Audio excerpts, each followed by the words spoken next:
I'm James O'Brien, and these are lumbar spasms explained. So let's talk about why we would have lumbar spasms. All right. So first we want to talk about the spinal cord. So we got a spinal cord that travels all the way up through the spine here, up into the brain, okay?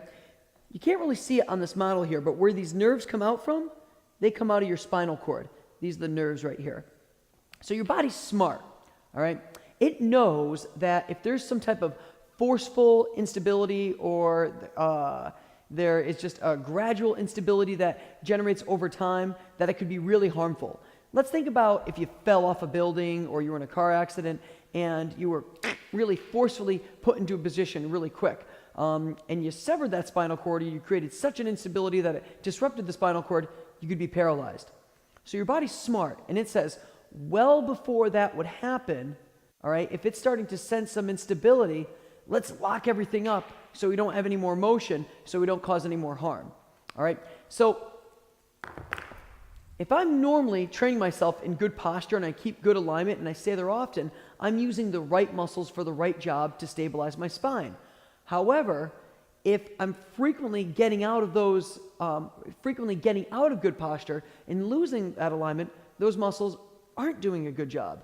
So your body says, well, I need to use some muscles to do the job, and let's just use the muscles that are designed for moving the spine, and we'll just tighten those up really forcefully so that it prevents any motion. All right, and unfortunately, it creates a lot of pain. It's protective because your body knows that if I get too much more motion, I'm going to just have maybe some disruption to that spinal cord, and things will be really bad. So the spasm itself is a protective mechanism. All right, it just sucks because they really hurt. So what do we do about it? So the last thing you'd want to do is to try and stretch that spasm out. If you're feeling a lot of tension in your back, you don't really want to stretch it out. Or if you're getting into a spasm, you definitely don't want to stretch it out. Instead, what you want to do is you want to put your spine into its correct alignment, and then you want to stay there. All right? And just by staying there and moving or doing some of the therapeutic exercises, you'll learn how to stabilize using the right muscles. And once you learn how to stabilize using the right muscles, then those other muscles will relax and the spasm will go away. And then in time, you'll actually start to regain all the spinal motion you once had. Once you regain it, the last thing you want to do is to start stretching the heck out of it to create another instability to repeat the whole process over again.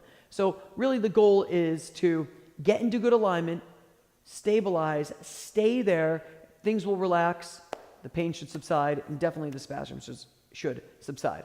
All right? So that's lumbar spasm explained.